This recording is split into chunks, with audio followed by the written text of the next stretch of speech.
So welcome to the New Human Movement. Today, Gary Hamel and I are delighted to be in conversation with Steve Blank. And Steve is a truly remarkable person. He has had multiple successful careers. He's a serial entrepreneur with 8 different Silicon Valley startups to his name. He's an accomplished author. He wrote a very popular book called The Startup Owner's Manual. And he wrote an article in 2013 called The Lean Startup, or Why the Lean Startup Changes Everything, which in many ways kicked off the whole lean startup movement. And Steve is also an educator with appointments at Stanford, at Columbia, and was the force behind the National Science Innovation Corp, which is now the standard program that helps scientists in the US commercialize their innovations. So taking that lean startup methodology and applying it to scientific innovations.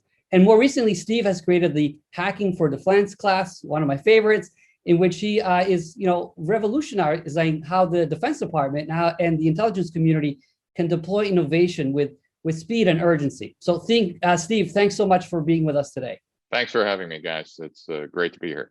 All right, it's an honor. Thank you. So let's get right to it. So thousands of students, Steve, at Columbia, at Stanford, and other places have used your approach to increase the odds of startup success. Can you please give us the kind of the cliff notes of your method, and in particular, talk about the idea of customer development and perhaps even agile engineering? Lean is just kind of a very simple idea. The lean methodology itself just has 3 components, but lean itself came from, as you mentioned, my experience as a serial entrepreneur was that in the 20th century, investors, without ever saying, I don't think anybody ever said these exact words, but they essentially said, startups, you guys are nothing more than smaller versions of large companies. So everything large companies do, we want you to do as well. You know, they write 5-year plans and try to predict the future.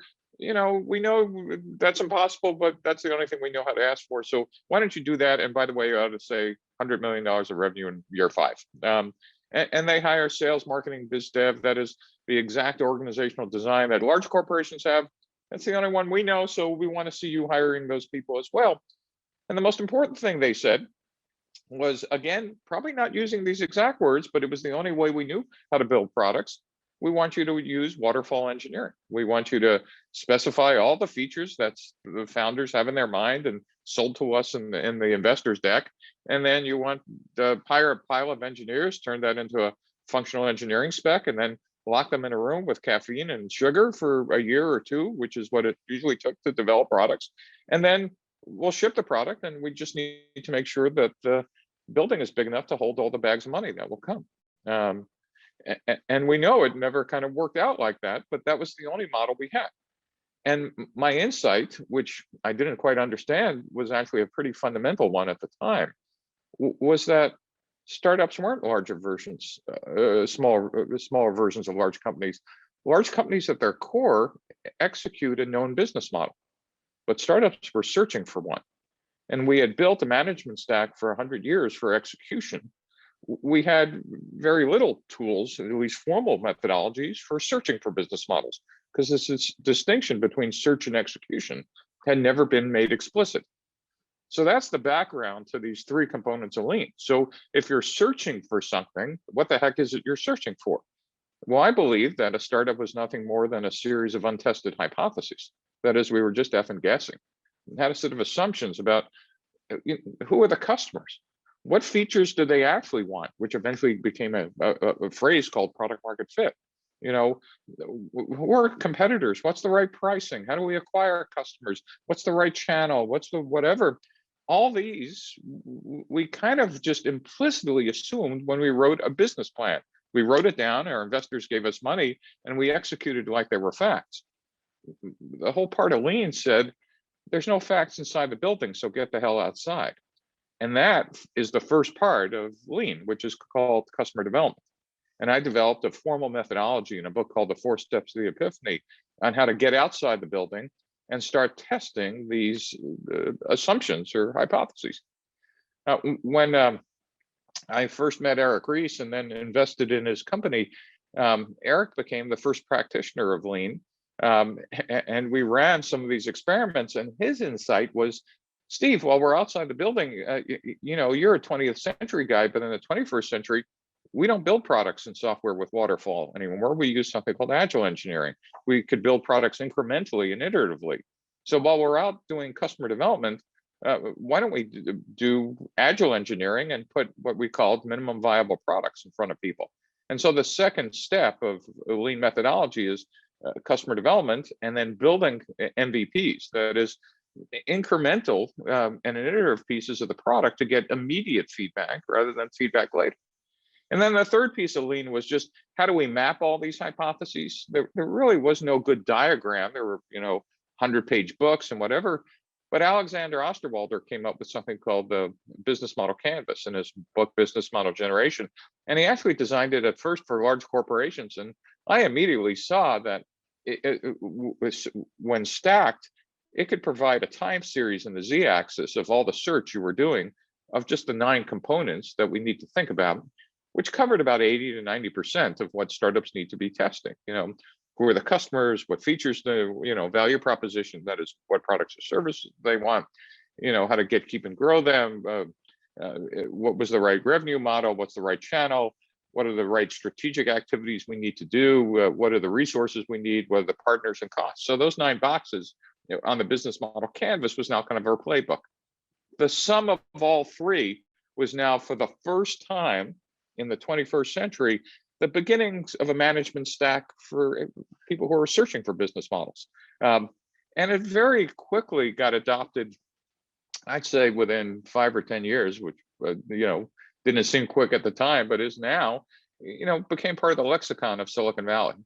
And as you mentioned, I called it the day hell froze over is when HBR put it on its cover and gave companies permission to actually start using startup tools. At the same time, as you guys have observed and been talking about, companies have been disrupted and we're looking for new methodologies to operate in different ways at different speeds. And we could talk about this later. Unfortunately, while startups aren't smaller versions of large companies have spent the last 8 years discovering that, companies are not larger versions of startups. And the same tools, when applied in large companies, end up in innovation theater rather than innovation. And I think the work that you two are doing are kind of a different way to attack a problem of organizational design, of how do you come up with a new framework for large companies to deal with innovation. So that's the soliloquy. I hope I didn't take up the entire time of answering a simple question.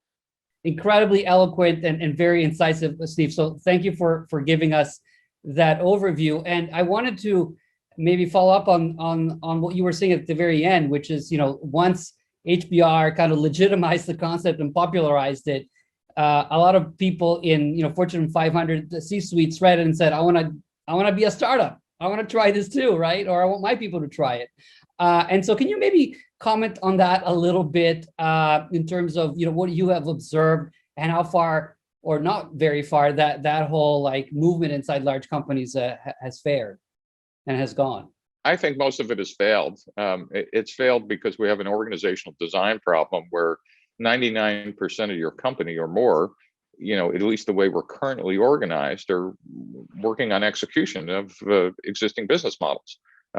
We build processes and procedures and OKRs and KPIs, all designed around execution. And obviously the incentives, both, dollars, emotional, career, et cetera. Or this is the stuff you guys are expert at and write about execution of current process. When you want to innovate, there is no innovation process. There are now innovation activities, but those activities are point activities that are not connected as end-to-end processes in parallel with existing execution processes. Later on, we could have a discussion, which I think will be fun, between, one view, which says everybody could be an innovator, versus my view, which says, I don't think so. Some people could be innovative, but whether you want the entire organization to be innovators is an interesting science experiment. But I think it gets back to the bigger issue of, and sorry if I'm going to go off track here for a second, but when I read Chandler's series of books on the history of corporations and whatever, not having an MBA, I was probably the only guy in the world who didn't realize the modern organizational forms were, 1850s and later. I mean, right? We first developed functional organizations, manufacturing and sales and whatever. And then DuPont and then General Motors kind of pioneered divisionalization, whether they were product lines or geography. Aerospace companies in the United States essentially came up with the idea of pickup teams, of matrix organizations to work on projects of new fighter planes every 18 months.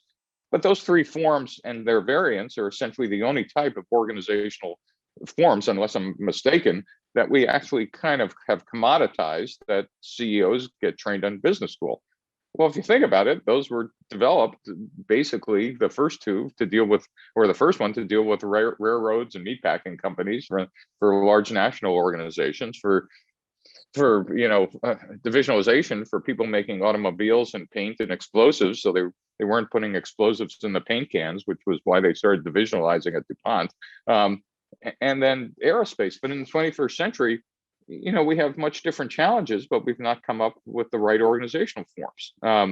And I think what you guys are doing is trying to develop what's the fourth form, or what's another way to change the nature of work and design. And I think others are, I'm also thinking about that, et cetera, that this isn't a individual problem. This is the, nature of the corporation problem of whether it matches, what's going on around you. The line I use, which pisses some people off, is that, if you went to business school more than 5 years ago, everything you learned is obsolete, except for maybe accounting. Though if you're that's obsolete too, just to be clear. Yeah. So, everything you guys are coming up with is trying to solve that problem, right? Or my mistake? I mean, is that? No, I think that's true. But I like to reflect a minute, without being too self-indulgent, Steve, on kind of my history. You've had this journey coming from the startup world. I kind of came from the other end, spending a lot of time with big companies. And, I wrote a couple of pieces years ago. I wrote something called Bringing Silicon Valley Inside, because it seemed to me that what you saw in Silicon Valley was these three markets: a market for experimental capital, market for ideas, and market for talent. And there was no real CEO, but these resources were in this endless dance of trying to aggregate around new opportunities. And if something didn't work out, they'd quickly move somewhere else. And it seemed that was happening very naturally, these socially dense markets, and that there wasn't somebody sitting at the top like directing all of this. And it seemed to me that companies needed to have a bit more of that. And I wrote another piece called Corporate Imagination and Expeditionary Marketing, with this premise that when you're trying to do something new, you're trying to maximize the ratio of learning over investment. And so, it's endless experimentation, testing hypotheses, but being sure that your commitments don't outrun what you actually know about an opportunity yet, because, that can also be a problem. And then, wrote Leading the Revolution. But I'll tell you what my takeaway was to all of that, Steve, and working with companies was occasionally some success. But I always felt when it was trying to get these large organizations to be deeply innovative, persistently innovative, it felt like you were trying to teach a dog to stand on its hind legs. And occasionally you can do that, right? You get its attention, you can, get a biscuit in front of his nose. So you get a project team, you create some space in the organization, you get some funding, you teach all these people how to think like innovators, and you teach them how to do rapid experimentation, prototyping, and so on. And so and stuff would come out of that. And sometimes it created a lot of wealth. But inevitably you'd come back in a year or two or three and it was all gone, right? So it was like you'd done this interesting project, but you hadn't changed the DNA. And that's when it hit me. And this is my question now back to you.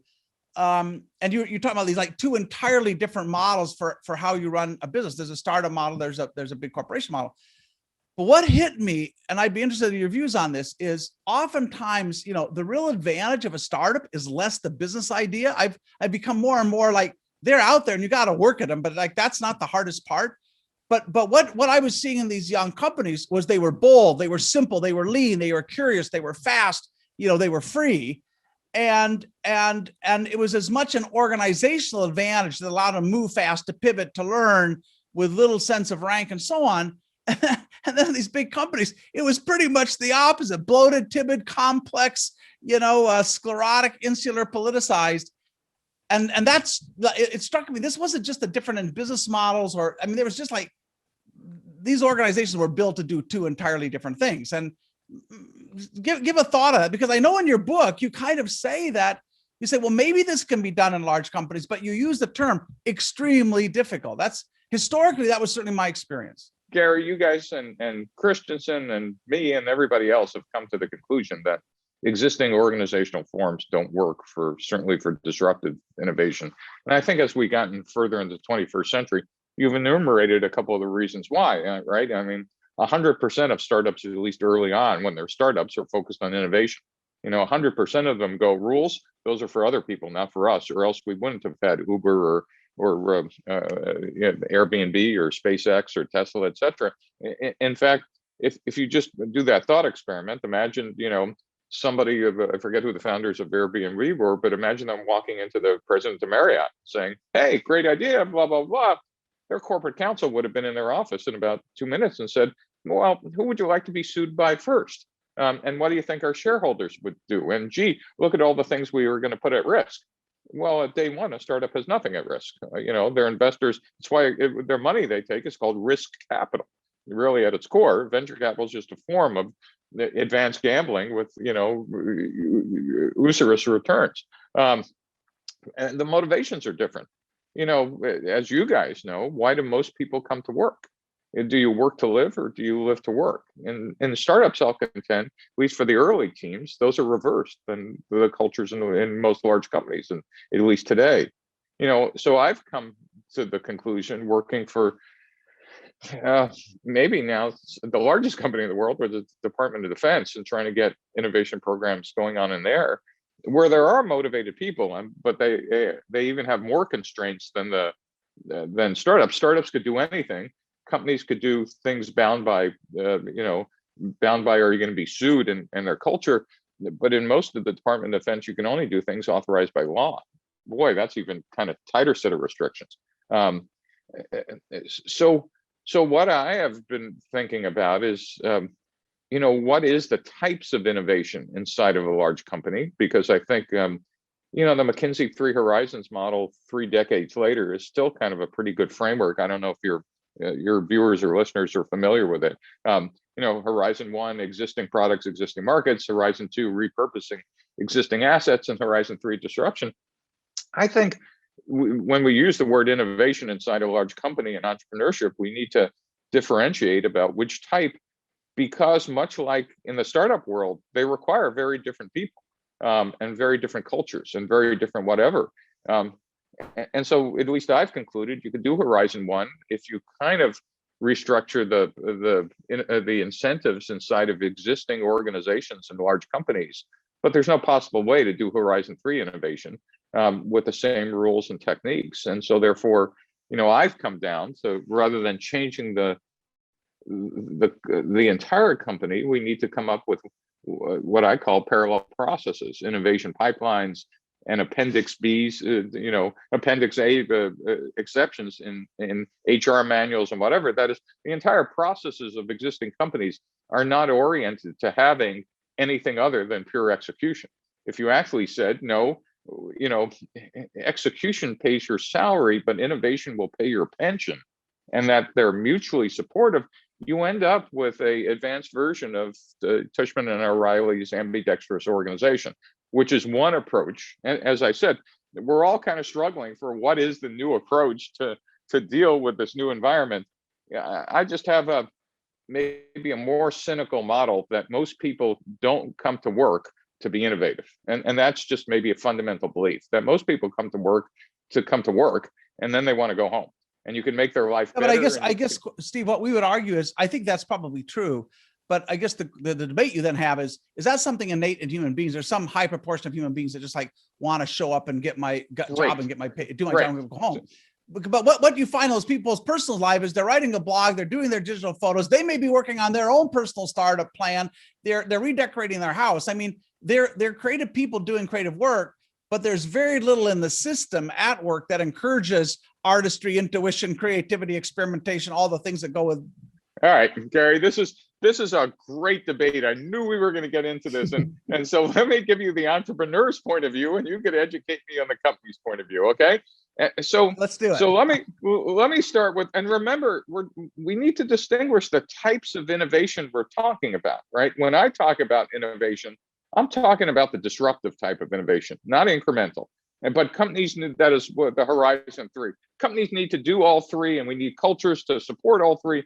But for me, startups that have leaders that do Horizon 3 are closer to artists than any other profession. Accountants don't run startups. It's a big idea. It truly is a big idea. And so if you think of these people, as people who see things that others don't, or hear things that others don't, or you and I look at a blank canvas and Van Gogh would have said Starry Night and come back in the morning, or 12-foot block of marble, and Michelangelo would have said come back in 3 years. It's the Pieta. And you go, how did you do that? He said, it just took away the stone around it. That's what founders do. That's what I did in 8 years. Some of it successful, mostly not, but whatever. Now, here's the key question. Key question. How many artists in a perfect world with art appreciation taught everywhere, whatever, is there an infinite supply of artists, or is it bound? My model says there's a bound set of Mozarts, there's a bound set of whatever that you could kind of identify more, you could train more, but we all can't be world-class painters or artists or Elon Musk's or Steve Jobs's or whatever. If you don't believe that, then you try to make everybody into those people. If you do believe that, like I do, you say, okay, well, let's build organizations that could, incent and organize and remove obstacles from those people and make them work inside of large corporations. Or else you get into this debate that the entire company could be those people. I don't think so. Let me try to find a middle ground there, Stephen. I mean, let me see whether this works for you. It may not. Couple of thoughts there. One is, I've always believed that creativity is widely distributed, but it's not equally distributed. And but it's very hard in advance to know who is the next Steve Jobs or Elon Musk and so on. And obviously, there's some kind of power law here. There are not many Steve Jobs or Elon Musks or Richard Branson in the world, but it's not like it's either that or it's somebody working on some kind of incremental. Like there's people all along a spectrum there. So that'd be my first assumption. It's widely distributed. My second assumption would be like when you give people tools and and give them freedom to create, you will be surprised at how much creativity is there. I think right now on YouTube, 31 million channels. And you look at, when we got the gatekeepers out of the way in terms of distributing digital content, and we give everybody these tools, you spend 5 minutes across YouTube. Yeah, there's a lot of crap there, but there's also you're just going to be blown away by how much creativity, storytelling, instruction, visual artistry there is. So I kind of believe that as well. And my core mantra when I talk about innovation in large companies is, I hear these CEOs say we're serious about it. And I know how difficult it is. All the things you've said, absolutely. Everything in those companies works against innovation. Having said that, what I like to do is go down and talk to people on the front lines, and I ask them 3 questions. Has this company invested anything in teaching you how to think like a business innovator? Have they spent a dime on helping you build your own creative capital?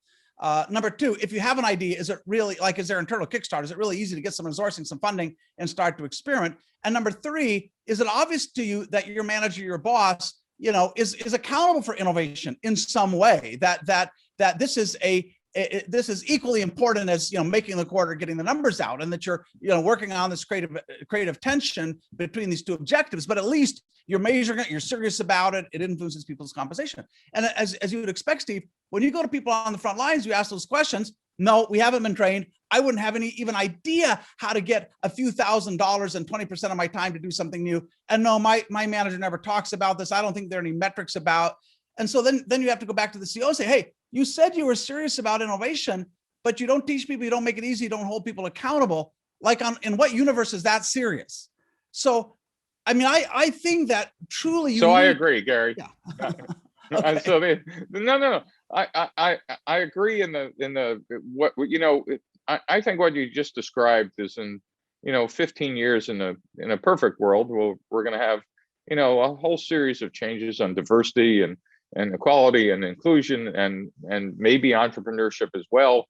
And I think for me, this gets back to this notion of having a parallel process of innovation pipelines inside of organizations where everybody feels that there's I like what you said about a place to go. And this is an evolution of what you just described. In the 1880s in the old factories, there used to be a suggestion box. And in fact, when I used to work in automobile and steel plants in the Midwest in the I hate to tell you, in the 70s, and there were still those union suggestion boxes that, though, when you opened them up, it basically told management what they could do, and which was physically impossible. But this is a more formal, embrace of the notion that the people on the bottom actually have a whole ton of ideas, and this, when we kind of use Taylorization to make them into machines rather than to, valuable components. All that said, the question is that while that will make the company and the employees feel that they're part of the team, will that solve the problem of companies for the first time ever in the history of corporations? When I was a young entrepreneur, if you were doing a startup, your best aspiration could be to be an ankle biter to a large company, meaning you didn't have the capital, you maybe had an IPO or the booby price was you were acquired by a large company. But think about what's going on to a corporate CEO today. Large companies have more capital startups have more capital in some cases than large companies. SPACs and all these financial instruments, and like money is free. Well, it's not free to your CFO if you're and you can scale at an incredible pace. Right? You can become global from day one, and so let me just so I've now been advising the few corporations I do spend some time with is taking their innovation pipeline, where the CTO has been arguing with the CFO for some CapEx expenditures that might be tens of millions of dollars, but instead take it outside, own a non-controlling interest of 49% and literally they're getting billion-dollar valuations for something they were last week arguing with their CFO. And so I think there are other parts of innovation that are now, Hank Chesbrough and open innovation was nice to have, much like ambidexterity was nice to have in the 20th century. I think all these things are coming together in a new form of must to have. I want to go back to what you guys are proposing.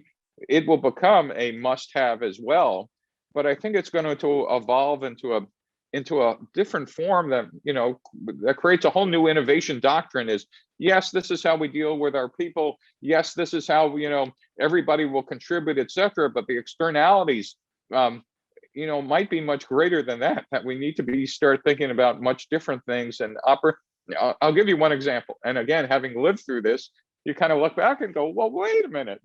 Every company that made physical goods in the 20th century had a VP of manufacturing. Every company today has a VP of supply chain. Well, wait a minute, what happened? Well, what happened was a massive change. Is we still might own a factory or two, but mostly we think about, about supply chain as a virtual thing. We might be thinking about innovation and product development the same way, in another 20 years. That is, it might be transparent about whether it's done inside, outside, partnerships, SPACs, with startups, etc. And so your work and mine and others might be critical, but the organization might have had changed its nature of that box that said R&D or advanced R&D now has a different meaning. Does that make sense at all? That makes total sense, because I've often felt, and no criticism of people who've been working on corporate innovation for years. You mentioned some of them, but I always felt like at the heart of this there was a kind of a cop out. There was a view that says, like, okay, we know the big thing that's turning the crank, that doing the incremental work, like that's just like going to kill anything that's close to it. It's completely philosophically opposed. So let's create this accelerator incubator. We'll put all the cool kids there, and yet, in doing that, you deny the power of a large company, which is they have resources, they have customers and whatever. So you often end up with the worst of both. Out in that accelerator incubator, you have something that still isn't truly free. It still has corporate masters and so on. And yet it's far enough away, can't really leverage the resources and assets of. So I think we are evolving to something that isn't this bifurcated, you're either the innovative thing or you're just turning the crank. But where those things are, they're present all of the time, where you're the analogy Michele and I use in the book, and this gets into a whole different argument about like how do large companies manage paradox, because there's a fundamental paradox between efficiency and innovation and so on, and between scale and experimentation, all that stuff. And so if you think about it in your own life, with your kids, if you've ever had toddlers, teenagers, and so on, you're constantly balancing like love and discipline. like almost moment by moment of, setting boundaries or timeouts or whatever, but then, making sure that kid feels they're loved and they're supported. And those are very contradictory sometimes impulses, but you're doing it like dynamically real time and making that trade-off. Yes. And it seems like, and what you would never do if you had two kids, you wouldn't say, that's the kid I'm going to lavish all the love on. And that little, kid, like, I'm just going to lower the hammer. That's where all the discipline is, like, and that's kind of what we tried to, like, well, it's all going to be innovation here and it's all going to be like grinding here. Well, maybe not. Maybe we have to be able to cycle back and forth and make these things somehow live in harmony. And certainly the companies that we profiled, like Hire in China, which is basically just a giant swarm of entrepreneurial companies that share corporate ownership. I think they've done 3 IPOs, a half a dozen or more unicorns. They've incubated 4,000 different businesses across that company, and that's not happening in some little incubator. It's just like, it's built into the system. You have an idea. Here's how you get capital. We're not smart enough at the center to know how to invest, so we're going to take you around our circuit of venture capital companies, and if some of them are willing to invest, then we'll co-invest, and maybe we can buy you out. And when you innovate, it's going to happen completely in the wild, open, and you'll have thousands of would-be customers following your project from the very beginning. But at the Gary, same time, if I can interrupt, I think you pointed out one of the interesting characteristics of what I think will be a new organizational type, and that's the ability to stand up and tear down parts of the organization rapidly. I mean, you've dealt with, large companies where these things become 6-month committees to have a meeting, to have scheduled a conference room. While it's clear we need some new division or design or something else. And I think when you get companies so entrenched on incentivizing, power by number of people or your title, etc., that it's really hard to do a Hayer kind of organization. And I think it's worth, you guys are the experts about thinking about the personal culture and values that allow companies and individuals in that company to give up. Well, I was running a 10,000 person organization. Now I'm over here starting another 50. What is it that allowed those people to do that? I think, and you guys are the experts, to be able to tap into that culture, to have people comfortable with chaos and uncertainty and change, because that's what you've just described. That is the nature of a startup on day one, is that it is a uncertain venture, and that founders thrive in that. And most people in large corporations, in fact, run away from that. They, in fact, want to reduce risk of failure because it either reflects badly or in some organizations that I work with, people die. But other parts actually need to be constantly, and it's people think of lean as failing fast. That's bullshit. No one wants to fail fast. What you want to do is learn fast, right? So how do you, right? It's like, no, I don't want to fail at all. But if you're not failing, it's a symptom of not learning fast enough. But that's the antithesis of the cultures that are built inside of large companies.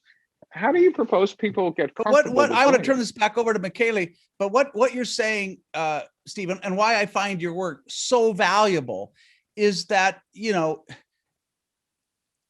you're laying out the culture, the values, the way you have to think if you want to create something new, if you want to create new wealth, if you want to solve new problems. And it seems to me that, and I know you guys have been doing some work on it, and I think we have common cause, but what we need, that has to be melded.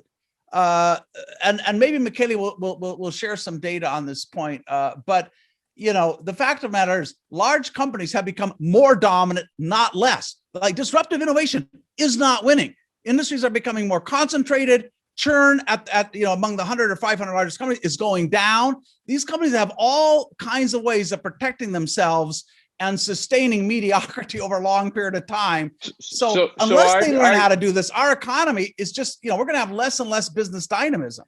So I'd love to hear the stats between large companies that have gotten larger on existing product lines versus the Disneys and the Amazons that have continually learned how to create new ones internally and new businesses at scale. That is, I'll contend that, the Disney Channel or whatever the new thing is, or Netflix, for example, are large companies who've grown larger by doing disruptive innovation internally, and that is they figured out how to institutionalize the method.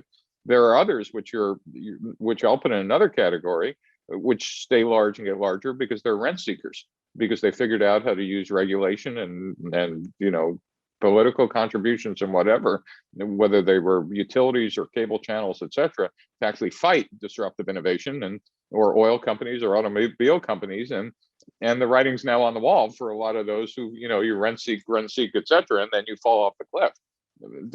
But both of them are models of companies that continue to dominate. I'm just interested if you guys have kind of collected the differences between those two. I hope you're enjoying the conversation.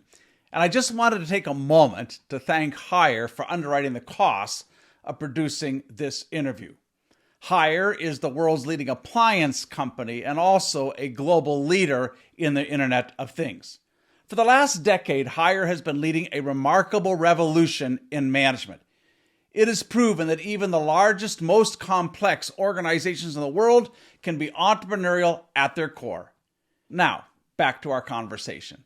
If you take out the FANGs, so Facebook, Amazon, Google, Netflix, Apple, Tesla, throw in Microsoft post Nadella, right? So they're a remarkable company. If you take those out, you take most of the growth of the S&P 500 of the last 15 years, you take out most of the excellence that large companies have delivered, and you're left, quite frankly, with a lot more of the type 2 that you mentioned, companies that have just, look at AT&T, right? So AT&T has done, they bought DirecTV, they bought Warner's cable assets.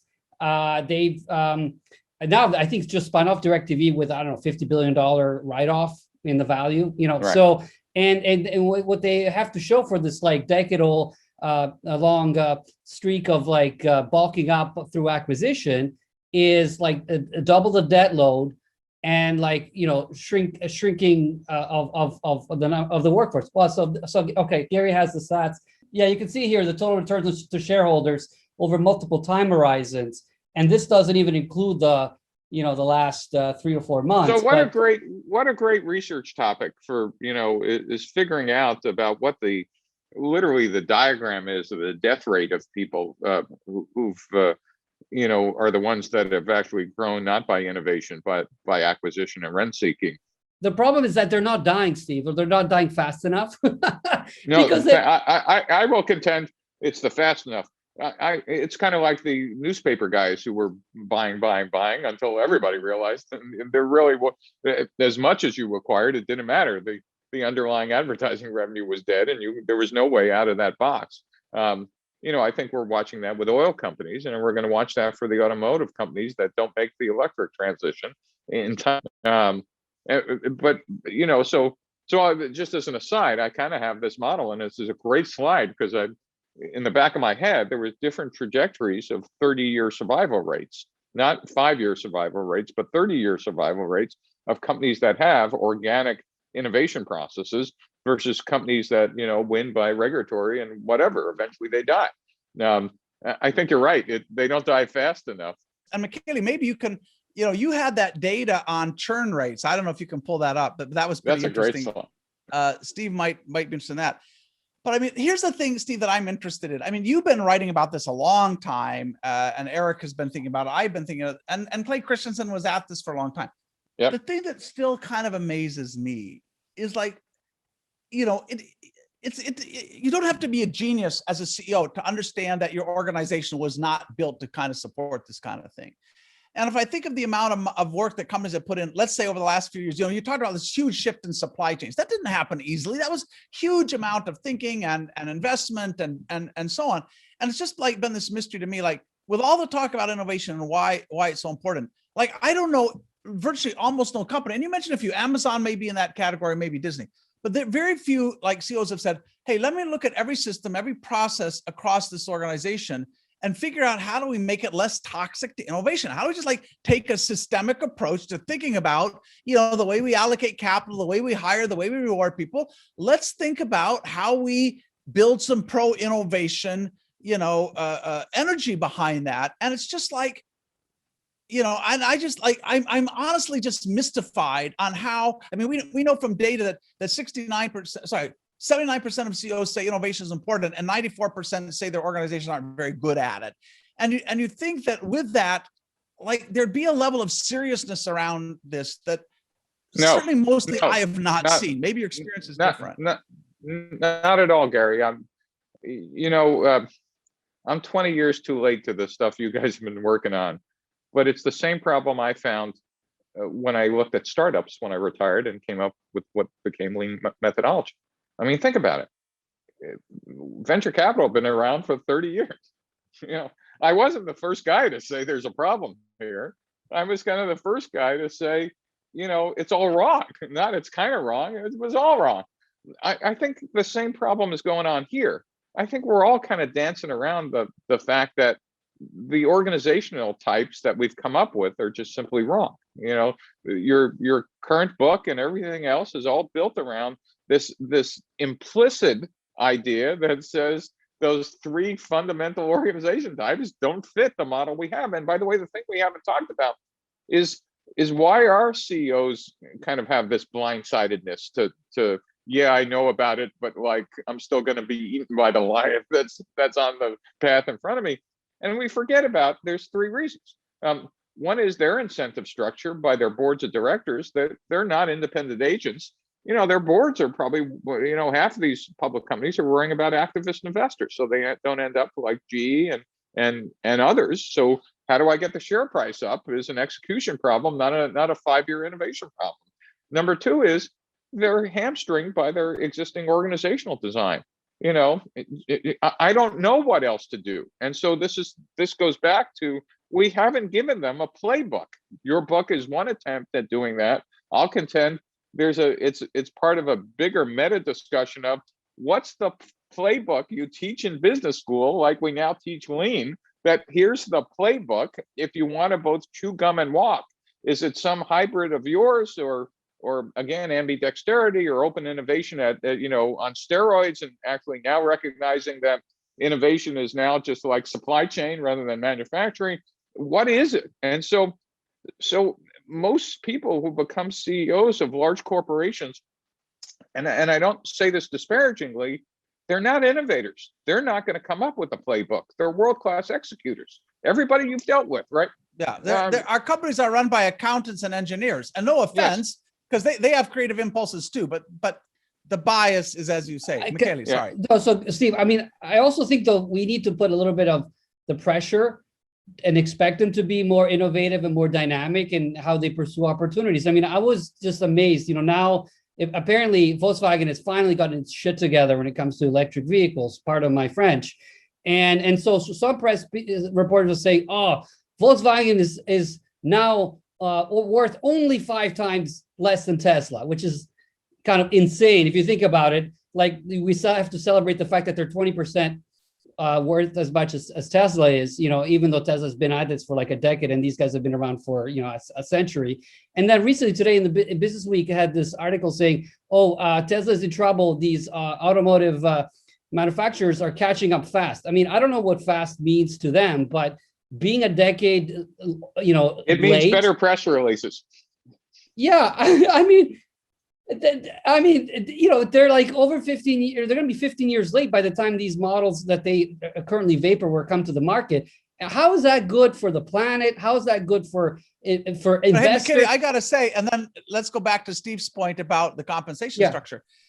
Tesla's compensation structure, Elon Musk, as I understand it, is all based on growing market value, not on share price. There's a big difference. Share price, I can do buybacks and all kinds of ways of manipulating that, but it's and it has to demonstrate that he's increasing market value in a sustainable way. And so I don't know, maybe Steve, maybe part of this is getting the incentives right, because I don't think it's in the interest of shareholders per se to have CEOs playing, doing financial engineering and buying back shares. I mean, we just end up with a stupid compensation system, it seems to me. So I keep going back, Gary, to people do what they're taught, right? So, you guys teach and you understand that students kind of imprint what they learned in school and in their first couple of jobs in their 20s and 30s. I mean, that's been my experience, and it was my personal experience. And I've now watched that as I've, educated. I hate to admit, I've now been an educator longer than I was an entrepreneur. It's just kind of amazing, but we don't have anything to teach them new in business school curriculum. It's a big idea. That is, there's nothing new in the curriculum. There's nothing new, when they leave as consultants. We all have kind of a varieties, and we can all agree about functional organizations and divisional organizations and matrix. But after that, we're all writing our own books about, well, we should do X or we should do Y or whatever. And we all come in with our own methods. But there isn't yet, again, a 21st century agreed. It doesn't even have to be one playbook, about 2 or 3 that says, this is how you deal with this new world of what's going on around you. And until we've certainly tried to give it a shot, for better or for worse. Yes. But Steve, I'd like to come back to what you said about business schools. I obviously have a little vested interest there. And I, by the way, I agree with you, but I've been a business educator since I was about 28 years old or something like that. I don't know. So here would be my question. Because you've taught at Haas at Berkeley, you teach at Stanford. And in many of these business schools, I think, somebody will correct me, one of the most popular concentrations now is entrepreneurship. People are taking your course. They want to go start something. When I started my academic career, all of my MBA students, they wanted to go work for Ford and Unilever, Nestle and Shell and McKinsey and UBS. And McKinsey, yeah.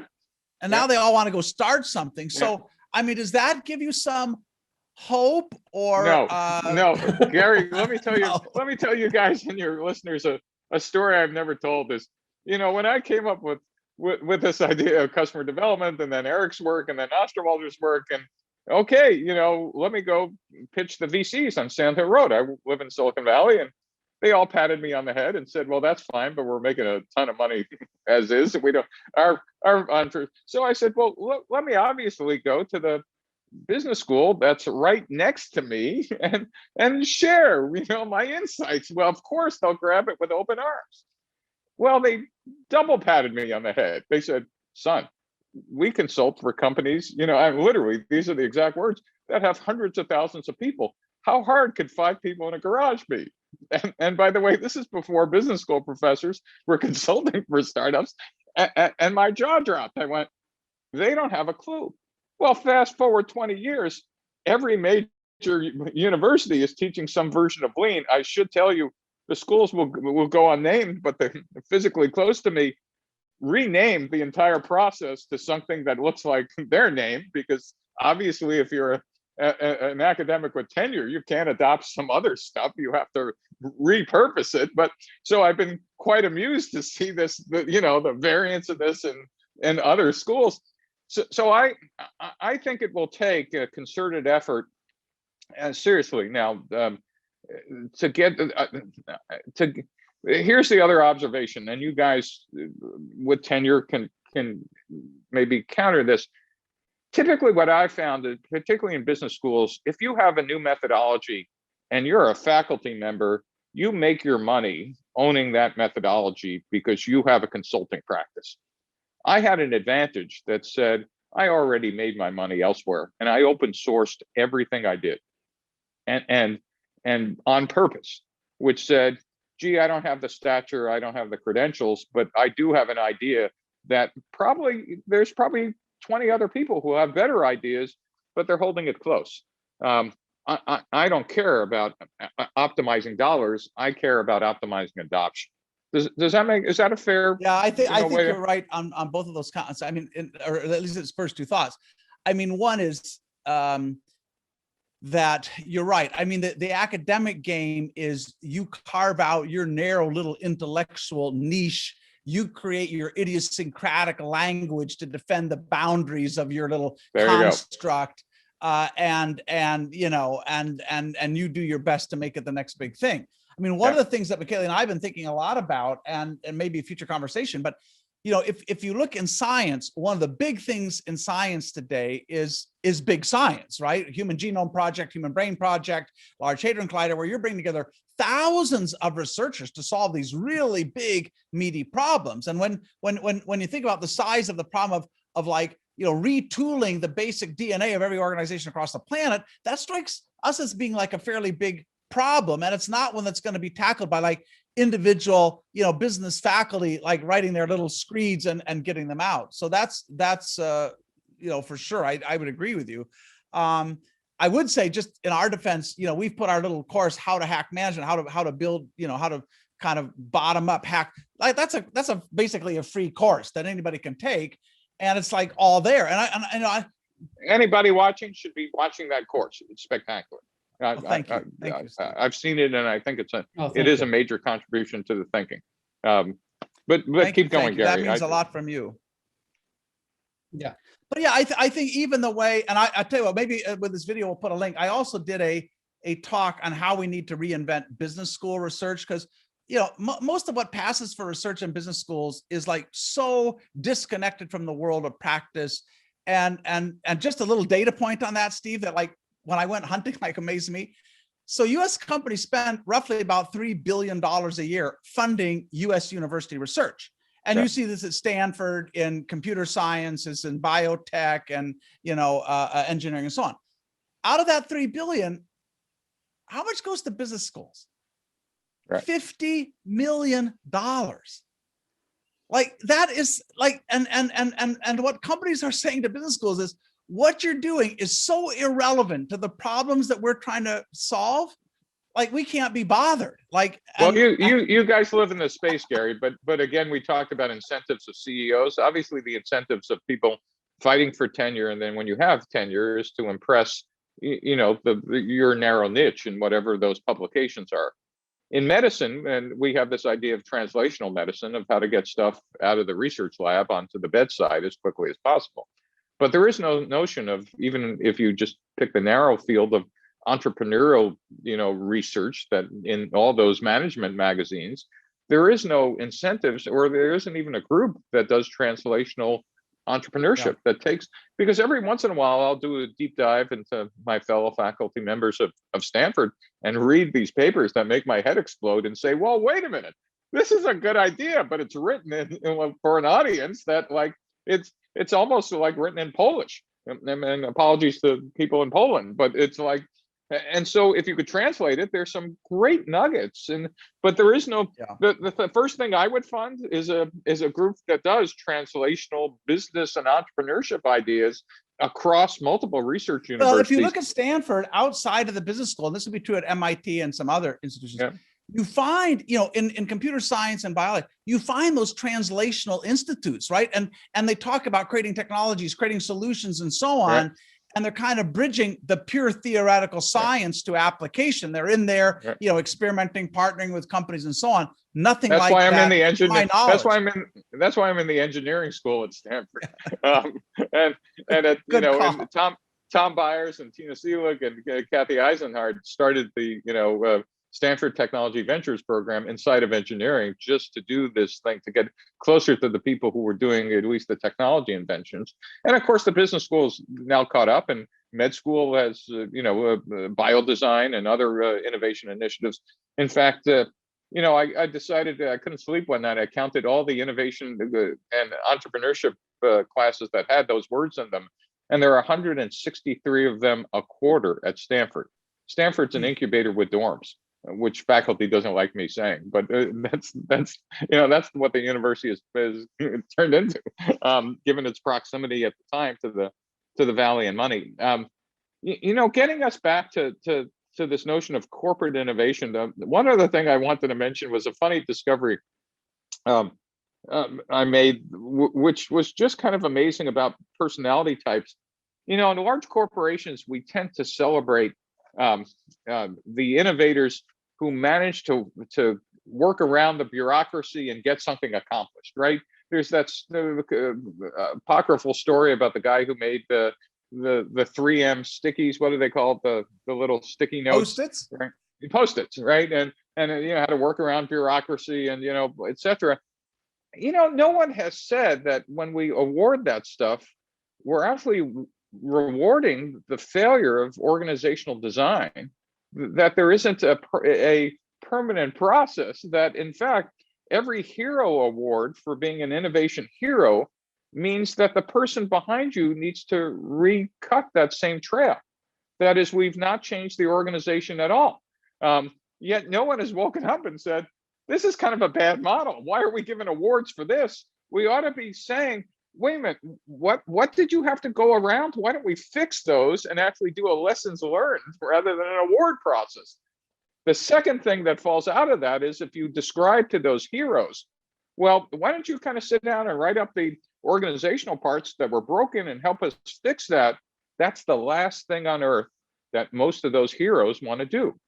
The heroes love being heroes.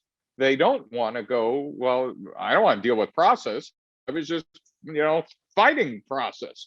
And so you end up with organizations that don't get better, that actually incent the wrong innovation, kind of processes and goals. And I just find those stories kind of like, oh, wait a minute, we're looking at the telescope from the wrong end. Yeah. Just as an aside for everybody who's listening, who's giving awards to people who have been, I had to break through these, barriers. Well, it's the damn barriers you ought to be fixing, not awarding the people who broke through them. Does that make sense at all to you guys? Yeah. You shouldn't need the patience of Job and the courage of Richard the Lionhearted to be an innovator, right? There's a problem if you do.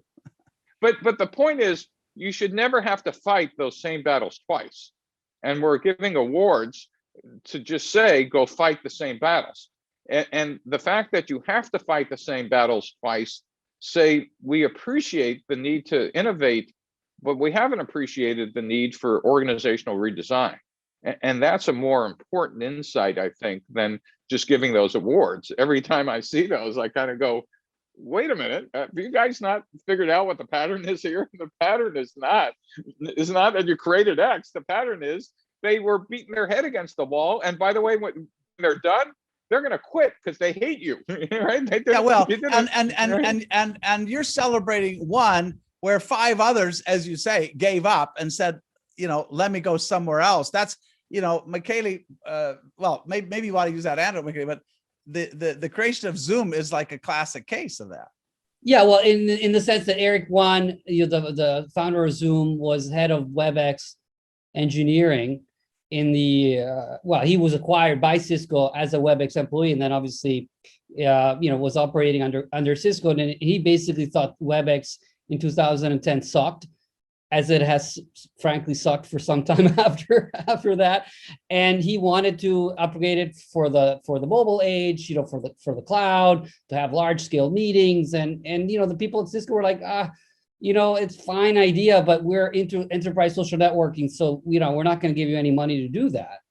And then he left, obviously, and created Zoom. And now Zoom is only worth 100 billion, while Cisco is worth 200 billion. But there was a time in October of last year where they were kind of worth the same, the whole of Cisco and Zoom. So you're like, okay, who is anybody paying a price for that? At Cisco, for having kind of a squander. And by the way, now WebEx is announcing its redesign. It looks like Zoom. But they could have gotten there faster and more cheaply, I guess. But anyway, so Steve, I know we're running out of time. I wanted to show you the slide that Gary mentioned, and I think it's we've never really shared it more broadly. So this is a first, and you'll have a look. But it's about the churn, just to show this a little bit in perspective, because it is a little bit counterintuitive relative to what one might think. But what you see is that the number of companies that have been on the top 100 companies by revenue and have stayed there for over a decade has actually been in a steady increase since the 90s. So the 90s, and especially the latter part of the 90s, was the last moment of real corporate dynamism in the US corporate sector. The last moment there was a significant amount of churn. Dick Foster and other people talk about creative destruction. That's like the whole a meme around shrinking corporate life cycles really gained traction then. But if you look even at the attrition within the S&P constituents and all of that, it's not going down anymore. It really might be interesting to do an industry segmentation of that, because maybe an artifact is who's going in the S&P. versus where the innovation actually is, right? That's true. Because we certainly know in the tech segment, right? That's certainly not true.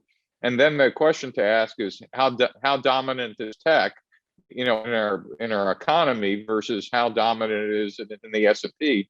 And let's make sure we're not trying to tell the temperature with a heat lamp. I mean, no, I think that's great data. Let's just make sure what we're measuring. That's all I would ask. No, and we've taken a sector look, and it's very interesting. The picture changes depending on whether you're measuring size in terms of market value or revenue. But if you take a revenue perspective, what you see even in tech, you'll see that if you look at the top 10 companies in information technology, right? Yeah, and leave aside Amazon, which whatever, it might be classified in retail, but the Oracles, the Dells, the IBMs, Salesforces, and the like. What you see, and again, exclude maybe the superstar companies for a sec. What you see is that the top companies have declined their market value share of the industry. So maybe it went from like 50 to about 30. So they've destroyed. They haven't increased value as much as others. Smaller companies. But the revenue share hasn't gone down as much. Interesting. That's great data. I'd love to see that. What you see is you have IBM that is worth less than it was in 2000, but has the same revenue as it had in 2000. You have Dell that has revenues, even with EMC acquisitions, that are a little bit higher than they were in 2000, but their market value is lower. Right. So what we're worried about, and I was curious to get your take, because you agitated, or at least you've bemoaned the lack of ambition when it comes to government productivity, efficiency, and innovation, which is obviously a big problem. But you could make the same case for the corporate sector, that they're kind of letting us down, and that we can't have a competitive economy, a vibrant economy, one that can succeed in the 21st century unless we have a corporate sector that is fit for the future. And so what a great set of research topics, Michaela. I'm just wondering, of those people who still are dominant. I mean, I keep thinking about the questions I would ask. Is it because of rent seeking? Is it because their industry has been static? Is it, why are they still the dominant players? Or do we think a lot of it you mentioned earlier? I would say, I think you've touched on all these things, Steve. One is it's a huge amount of M&A. Right.